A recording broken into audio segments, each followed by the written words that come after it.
বিয়ে বাড়িতে বরপক্ষ এবং কনেপক্ষের এইরকম লড়াই আমি জীবনেও দেখি। সেই ছোট্টবেলায় স্কুলে যেতাম যে বান্ধবীটার সঙ্গে, তার আজকে বিয়ে হয়ে গেল। তো হ্যালো সবাইকে, 26শে নভেম্বর অপরাহ্নের 11 তারিখে মৌসুমীর বিয়ের ডেট ছিল।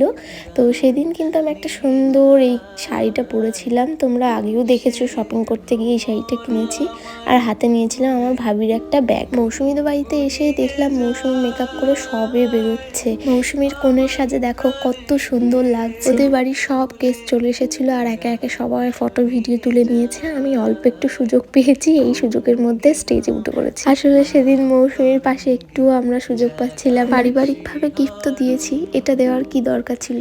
এই যে ওর মুখের হাসিটা, এইটা দেখবো বলেই হয়তো দিয়েছিলাম। এবারে একটু সুযোগ পেয়েছি ওর পাশে দাঁড়ানোর, কি করে হাতছাড়া করি বলতো। যাই হোক, এখানে কিন্তু প্রচুর ফটো ভিডিও তুলে। তো এরপরে ফ্রেন্ডসরা মিলে একটু মজাও করছিলাম। মৌসুমীর বিয়ের খাটে আমরাই আগে শুয়ে পড়ছিলাম। আসলে আমরা সবাই একটা ফটো তুলবো বলে আমরা লাইনে দাঁড়াতে দাঁড়াতে রেস্ট নিচ্ছিলাম। এই যে এই হলো আমাদের টিম। এই ফটোটা তুলতেই কতটা কষ্ট করতে হয়েছে আমাদের। পকোড়া নিতে এসেও লাইন, কাকু আমার হাতে দিচ্ছে, দেখো ঈশিতা টেনে দিচ্ছে। তারপর আমি আমার গায়ের জোর দিয়ে আমি নিজের দিকে টেনে নিয়েছি। যাই হোক, খুব যুদ্ধ করে দুইজন দুই প্লেট একেবারে পকোড়া খেয়ে নিয়েই ফুচকার এখানে লাইন দিতে শুরু করেছে। আমি আবার মাম্পির প্লেটটা ধরে টানাটানি করছি। যাই হোক, প্লেট নিয়ে একবারে মন ভরে ফুচকা খেয়ে নিয়েছি। আসলে এই কাকু এত ভালো ফুচকা বানায় যে একবার খাবে তার বারবার খেতে ইচ্ছে করবে। এরপর তো ভীষণ জোরে জোরে বাজি ফাটছে। বাইরে থেকে একটাই আওয়াজ আসছে, এই বর এসেছে, বর এসেছে।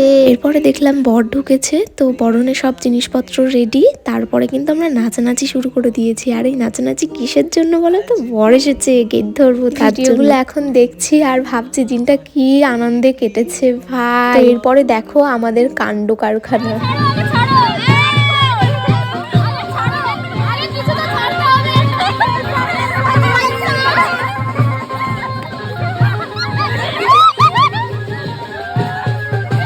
আমরা কিন্তু অনেক টাকা ডিমান্ড করেছিলাম, এমন নয়, খুব কম টাকায় ডিমান্ড করেছি, কিন্তু আমাদের জামাইবাবু মাত্র 1000 টাকা দিয়েছে, যেটা দিতে আমরা নারাজ। খুব জোর জবরদস্তি করে হাতে মধ্যে গুঁজে দিয়ে। এরপরে কিন্তু সুকান্ত দাদা জামাইবাবুকে কোলে করে নিয়ে আসছি। জানো তো, এই শাড়িটার সঙ্গে ভেবেছিলাম সুন্দর একটা কার্লস হেয়ারস্টাইল করব, কিন্তু আর টাইম পাইনি। আমাকে কেমন লাগছে তোমরা অবশ্যই জানো। এরপরে চলে এসেছিলাম খেতে। ফুচকার পকোড়া যেহেতু খেয়ে নিয়েছিলাম আগে, তাই ভাত সেরকম খেতে পারিনি আর ভিডিও করতে পারিনি কি কি খেলাম। বিয়ের মেনু কার্ডটা ঠিক এইরকম ছিল। আমরা ফ্রেন্ডরা সবাই খাওয়া দাওয়া করেই কিন্তু চলে এসেছিলাম মণ্ডপে। আইসক্রিমটা তো খেতেই হবে, তাই খাওয়াও স্টার্ট করে দিচ্ছে। আর সামনেই দেখো মৌসুমীর বিয়ের কাজকর্ম শুরু হয়ে গেছে। ওর বিয়ে দেখার জন্য মানুষজনের এত ভিড় হয়ে গেছিল যে আমি উকি মেরে মেরে বিয়েটা দেখছিলাম। আর এখানে একজন বসেছিল, কতক্ষণ ওয়েট করে আছি, তিনি উঠছেনই না। বাপরে বাপ, ভাবলাম হয়তো কিছুক্ষণ পর উঠে যাবে, কিন্তু ও উঠছিলই না।